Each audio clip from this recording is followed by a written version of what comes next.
Captain IBRAHIM Traoré has once again declared a heavy war against the enemies of Burkina Faso, especially those working so hard to sabotage his effort towards making Burkina Faso free from external control. But one may ask, who are those IBRAHIM Traoré is referring to? Who are those IBRAHIM Traoré is declaring war against? Can Traoré handle the outcome of war if one eventually started? Well, stay tuned, let's find out.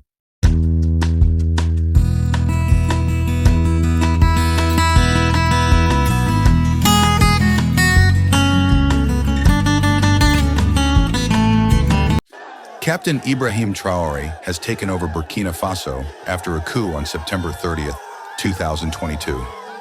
He said the country's security was failing and needed his protection. Traoré has promised to fight back against the enemy and those holding Burkina Faso down from moving forward. However, the coup has led to many big changes in the land. The transitional government and National Assembly are gone. Borders are closed and a curfew is in place. But why did this happen? And what's next for Burkina Faso? Traoré's bold statement, "We will go to war," has the world watching. The recent coup in Burkina Faso raises questions. Is it part of a bigger trend in West Africa? Since 2008, US-trained officers have been involved in 9 coup attempts. The region faces a security crisis and a humanitarian disaster. The future is unclear, but one thing is sure, Captain IBRAHIM Traoré will stop at nothing towards fighting corruption and imperialism in Burkina Faso. In one of his interviews, Captain IBRAHIM Traoré stated that he will bend at nothing towards making sure that Burkina Faso is free from French colony and external control. Even if it involves waging war against the enemies, he is definitely ready for that. The political scene in Burkina Faso has seen a sudden change over the years. On September 30th, 2022, over a dozen soldiers took control of the state television. They announced the removal of President Lieutenant Colonel Paul-Henri Sandaogo Damiba, who had been in office for 9 months. Captain IBRAHIM Traoré led the coup. He set a curfew from 9 p.m. to 5 a.m. and closed the borders. The transitional government and National Assembly were dissolved. Traoré promised to respect international laws and asked citizens to stay calm. Yet the capital, Ouagadougou, is still experiencing gunfire. This coup adds to the growing unrest in West Africa, especially in Burkina Faso. The country faces a severe security crisis and threats from jihadists. This is the second coup in Burkina Faso in a year, making the political and humanitarian situation even more fragile. The violence in Burkina Faso has caused thousands of deaths and displaced over 2 million people. This latest coup could make the situation even worse. The international community is watching closely, and the Economic Community of West African States, ECOWAS, might impose sanctions on the military junta. But one may ask, who is IBRAHIM Traoré, and why does he command so much authority in Burkina Faso? Here's a quick one. Captain IBRAHIM Traoré became Burkina Faso's new military leader after the second coup in less than 9 months. He said the coup was needed to improve security in the country. Traoré stressed that the goal was to protect Burkina Faso and its people, not to gain power. Traoré was born on March 14, 1988, and is now 36 years old. He is the youngest state leader in the world, and not just the youngest leader in the world, but also the most fearless president Africa has even had, who is ready to fight those keeping Burkina Faso in bondage, even if it requires his last blood. Traoré joined the army of Burkina Faso in 2009 and was promoted to lieutenant in 2014 and captain in 2020. His rise to power is a significant event, making him the youngest president in Burkina Faso's history. The fight against violence from rebel fighters allied with Al-Qaeda and ISIS, is Traoré's main focus. Burkina Faso has been fighting this crisis since 2015. It has led to hundreds of deaths and over 2 million displaced people. Traoré is worried about the tough living conditions in rural areas and has proposed solutions to improve security and development. The military junta in Burkina Faso extended Traoré's presidency for another 5 years on May 25, 2024. This move solidifies his role as the country's leader. Under his leadership, the mining sector in Burkina Faso has seen major developments. These include the construction of the country's first gold refinery and the opening of a mine tailings treatment plant. These projects aim to improve resource recovery and environmental practices. "We will go to war," IBRAHIM Traoré declares Captain IBRAHIM Traoré. Burkina Faso's new military leader, made a bold statement. He said, "The fight we are engaged in is not about power." Traore took over the country recently and wants to protect the people from misery and underdevelopment. He was upset with the old leaders for not solving the country's problems. Traore plans to go to war to make life better for Burkina Faso's citizens.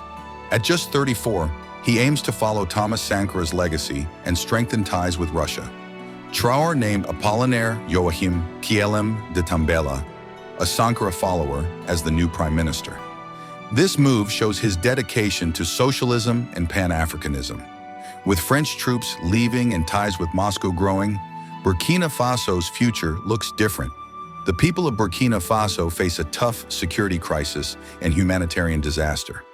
The world is watching to see how Traore's actions will play out. The country's stability and future depend on it, with the international community calling for a return to civilian rule.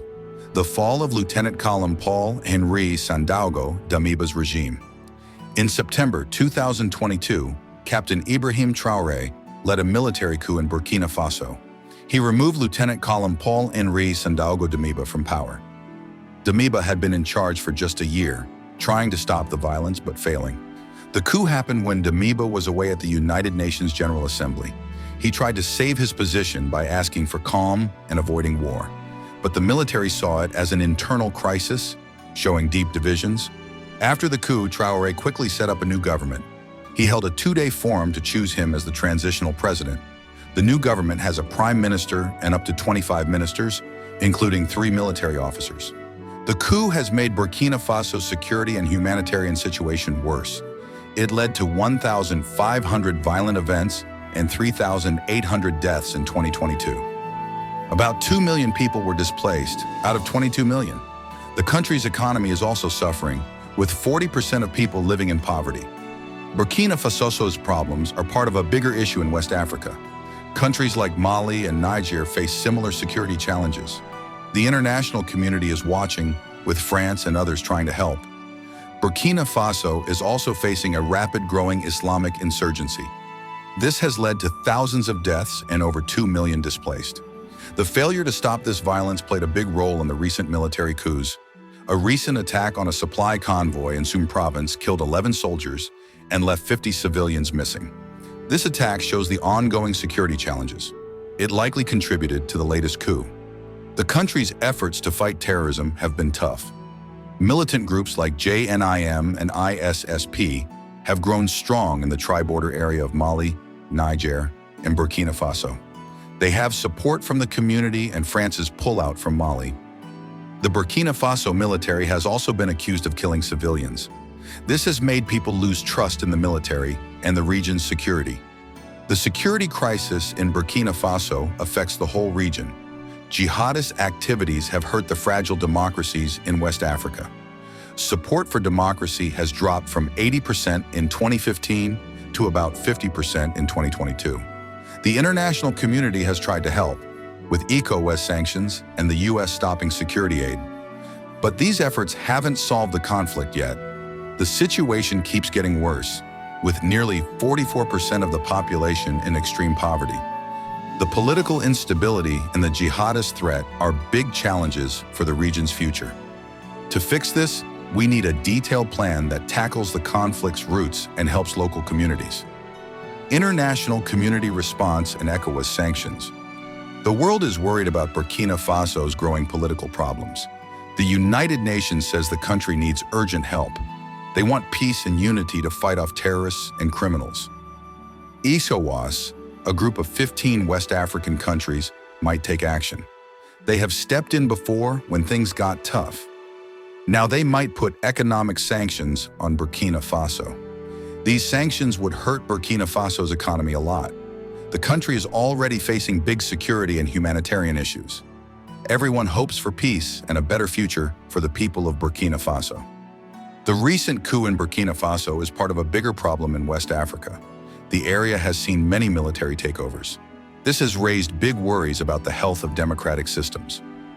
Mali, for example, had 2 coups in a short time. The second one happened just 9 months after the first. This shows a worrying trend. This trend of unrest and instability in West Africa has big effects on security and fighting terrorism. When military groups take over, they often ignore the deep problems that extremist groups face. This makes the security situation worse and destabilizes the area more. Looking at the numbers, Africa had 18 out of 41 internal armed conflicts in 2022 that killed over 1,000 people. Nigeria and Sudan were among the top 10 countries with the worst conflict levels. 8 countries, including Burkina Faso, Mali, and the Democratic Republic of the Congo, had high conflict levels. The international community and groups like the Economic Community of West African States, ECOWAS, need to work together. They must find lasting solutions to the political instability. This will help strengthen democratic systems and bring peace and stability to West Africa. Humanitarian crisis and population displacement. The conflict in Burkina Faso has caused a severe humanitarian crisis. At least 2 million people have been displaced by violence from armed groups linked to Al-Qaeda and ISIS. Captain IBRAHIM Traoré, the new military leader, has seen the influx of displaced people in Kaya. The UN says nearly 1/5 of Burkina Faso's population needs urgent aid. People in rural areas are eating leaves and grass because of food shortages. The state controls only 60% of the country. The crisis in Burkina Faso is part of a larger problem. In Mali, over 400,000 people have been displaced. More than 4.5 million need emergency food aid. NGOs have reported human rights abuses, including torture and child soldier recruitment. The Sahel region is facing a growing humanitarian crisis. A food crisis affects millions. The area controlled by Islamic extremists in northern Mali is as big as Texas, posing big challenges. The humanitarian crisis in Burkina Faso and the Sahel region needs urgent international action. We must address the conflict's root causes, provide aid, and protect civilians' rights. This is crucial to stop this humanitarian disaster from getting worse. Russian influence and French colonial legacy. The situation in Burkina Faso shows the big power struggles in West Africa. The country faces a security crisis and threats from jihadists. At the same time, Russia's growing influence and France's colonial past are closely linked. People in Burkina Faso are supporting Russia's help to solve the security problems. This is similar to what's happening in Mali. They see France as a destabilizing force, thanks to its military actions and economic control in 14 African countries. Russia's role in the area, like sending Wagner Group mercenaries to Mali, worries many. This shows the fight for power in poor, unstable African countries. They want new options besides Western powers. The mix of Russian influence and French colonial legacy shows how power is changing in West Africa. The region must find a way through these challenges. It needs careful diplomacy and solving the security, economic, and political problems that cause instability. Path forward: transition to civilian rule. After the military takeover in Burkina Faso, the future is unclear. Captain IBRAHIM Traoré, the new leader, wants to hold a national forum. This forum will choose a new president, showing the military's commitment to not stay in power forever. The coup leaders also plan to create a new transitional constitution. They aim to pick a leader, whether civilian or military, to guide the country. This is crucial during this challenging time. But the repeated military takeovers have made many worry. Can Burkina Faso really achieve stable democracy and solve its security problems? Can IBRAHIM Traoré be able to solve Burkina Faso's security crisis as the country faces a big challenge with extremist groups controlling over 1/3 of its land? More than 10% of the population has been displaced by the conflict. This situation is dire. All eyes on Burkina Faso, all eyes on Captain IBRAHIM Traoré. The military has set a 60-month timeline for transitioning to civilian rule. They aim to hold elections after that. This long period could help solve the security crisis and build a strong democracy. Yet it also brings risks of more political instability and losing public trust. Well, so far so good. What do you think about the current security situations in Burkina Faso? Do you think military rule is the best compared to civilian rule? And do you equally think Captain IBRAHIM Traoré is fit enough to solve the rising security crisis in the Burkina Faso? Let us hear you on the comment section, and don't forget to like the video and subscribe to our channel.